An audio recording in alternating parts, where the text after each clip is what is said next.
ఆదిలాబాద్, నిజామాబాద్, మెదక్ కు సంబంధించి దీనిలో మల్క కొమరయ్య విజయం సాధించడం అనేది లాంఛనమే. ఇంకా లాంఛనమే, నో డౌట్. అంటే అధికారికంగా డిక్లరేషన్ రావాలి. మొత్తం అక్కడ 20,000కు పైగా ఓట్లు పోలైతే 13,000 ఓట్లు ఇప్పటి వరకు లెక్కించారు.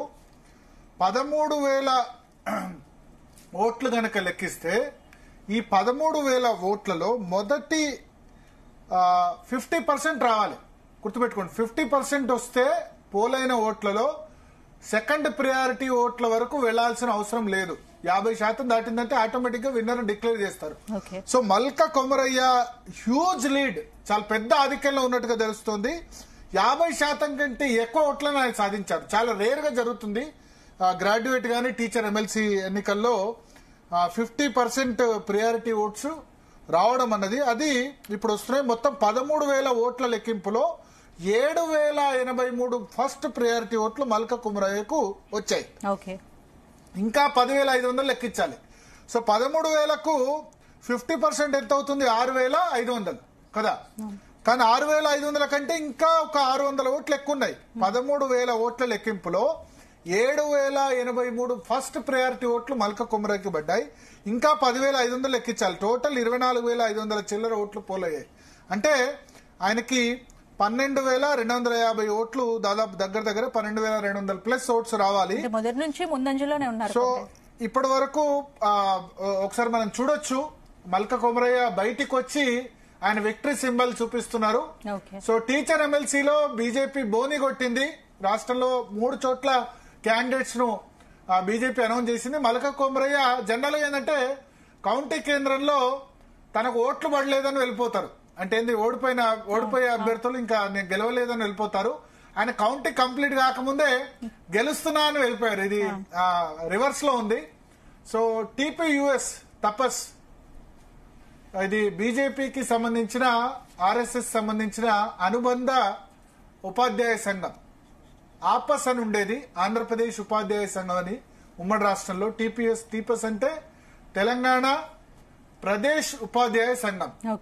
ఓకే, ఇదివరకు ఆంధ్రప్రదేశ్ ఉపాధ్యాయ సంఘం, ఇప్పుడు 2 రాష్ట్రాలుగా విడిపోయింది కాబట్టి తపస్ యూనియన్ తరపున మల్క కొమరయ్య పోటీ చేశారు. బీజేపీ డైరెక్ట్ గా తమ క్యాండిడేట్ గా అనౌన్స్ చేసింది. So clear victory. భరత్, ఇక్కడ కొమరయ్య గెలిచే అవకాశం ఉందని ముందు నుండే ప్రచారం జరిగింది కదా, మరి కొమరయ్య గెలిచే ఏంటి అసలు కలిసి వచ్చిన అంశాలు ఏంటి అసలు? అంటే అవతల క్యాండిడేట్ సంబంధించి పోలింగ్ ఓటింగ్ సంబంధించి చాలా డివైడ్ అయి ఉంది. పిఆర్టీ నుంచి వంగా మహేందర్ రెడ్డి కంటెస్ట్ చేశారు. అట్లాగే టీపీటీఎఫ్ నుంచి అశోక్ కుమార్ పోటీ చేశారు. ఇదే పిఆర్టీలో ఇంతకుముందు పనిచేసి పిఆర్టీ నుంచి ఎమ్మెల్సీగా గెలిచిన కూర రఘోత్తమ్ రెడ్డి ఆయన పోటీ చేశారు. ఇంకోవైపు సిపిఎస్ యూనియన్ నుంచి ఇన్నారెడ్డి, తిరుమల రెడ్డి, ఇంతమంది పోటీ చేశారు యూనియన్స్ అన్ని కూడా. సో భారతీయ జనతా పార్టీ ప్రభావం ఎక్కువ కరీంనగర్, ఆదిలాబాద్, నిజామాబాద్, మెదక్ లో. ఎందుకంటే మీకు ఎంపీలంతా కూడా భారతీయ జనతా పార్టీ ఎంపీల్లో మెజారిటీ ఎంపీలు అక్కడనే ఉన్నారు. కరీంనగర్, మెదక్. ఇక్కడ మెదక్ లో రఘునందన్ రావు ఎంపీ, నిజామాబాద్ లో ధర్మపురి అరవింద్ ఎంపీ, కరీంనగర్ లో బండి సంజయ్ ఎంపీ, ఆదిలాబాద్ లో గోడన్ నగేష్ ఎంపీ. సో ఇంతమంది ఎంపీలు ఉన్నారు. ప్లస్ ఎమ్మెల్యేలు ఆదిలాబాద్ లో 4 ఉన్నారు. మొత్తం ఓవరాల్ గా 8 ఎమ్మెల్యేలు, 7 ఇక్కడే ఉన్నారు. దీంతో పాటు ఫైనాన్షియల్ బలం కూడా బాగా పనిచేసింది. ప్లస్ మల్క కొమరయ్య అక్కడ పెద్దపల్లి సొంత స్థలం. ఇక్కడ హైదరాబాద్ కు వచ్చి ఆయన పెద్ద ఎత్తున ఢిల్లీ పబ్లిక్ స్కూల్స్ స్థాపించారు. సో ఒకటి ఫైనాన్షియల్ కూడా గట్టిగా సౌండ్. అందరూ ఓట్లకు ఇచ్చారు. నాకు తెలిసి ఏంటంటే పిఆర్టీ అభ్యర్థి ఓటుకు 3,000 రూపాయలు ఇచ్చారంటారు. ఇటువైపు నుంచి ఓటుకు 5,000 రూపాయలు ఇచ్చారంటారు. సో ఏదేమైనా చాలా స్ప్లెండెడ్ విక్టరీ, చాలా బిగ్ మార్జిన్ తో మల్క కొమరయ్య గెలిచారని చెప్తున్నారు. సో ఓవరాల్ గా ఇక్కడ కూడా ఖమ్మం, వరంగల్, నల్గొండలో కూడా పనిచేసింది. గ్రాడ్యుయేట్ ఎన్నికల్లో కూడా అందరు క్యాండిడేట్స్ డబ్బులు పంచారు. సో అయితే టీచర్ ఎమ్మెల్సీ ఎన్నికల్లో మాత్రం ఇది ఏకపక్ష విజయంగా చెప్పాల్సి ఉంటుంది. మల్క కొమరయ్య చాలా అంటే ఒక 2-3 నెలల క్రితమే ఆయన టికెట్ కన్ఫర్మ్ అయింది. నిజానికి ఆయన మల్కాజిగిరి పార్లమెంట్ టికెట్ ఆశించారు. అయితే ఈటల రాజేందర్ కి టికెట్ రావడంతో ఆయనకి పార్టీ మళ్ళీ వేరే అకామిడేట్ చేస్తామని చెప్పింది. సో ఆ నేపథ్యంలో ఆయన ఎమ్మెల్సీ ఎన్నికల్లో ఆయన పెద్దపల్లి స్వస్థలం కాబట్టి కరీంనగర్ నుంచి టీచర్ ఎమ్మెల్సీగా బరిలోకి దిగారు. ఇప్పుడు ఘన విజయం సాధించినట్టే లెక్క.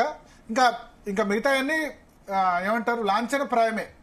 ఇంకా 10,500 ఓట్లు లెక్కించాల్సి ఉన్నా 13,000 ఓట్లలో 7,083 వచ్చేసాయి. 6,500 వస్తే చాలు. ఇంకో 600 ఓట్లు ఎక్కువ ఉన్నాయి. ఇంకా 10,000 ఓట్లలో ఆయనకి ఇంకొక 4,000 వస్తే చాలు. మొత్తం 12,200 రావాలి. ఇంకొక 4,500 5,000 ఓట్లు వస్తే విన్నర్ గా డిక్లేర్ అయిపోతారు. సో ఆల్మోస్ట్ విన్నర్ డిక్లేర్ అయిపోయినట్టే. వన్ సైడ్ గా ఈ 3 ఎలక్షన్స్ లో వన్ సైడ్ ఎలక్షన్ అంటే ఇదనే చెప్పాల్సి ఉంటుంది. ఎందుకంటే వరంగల్, నల్గొండ, ఖమ్మం సంబంధించి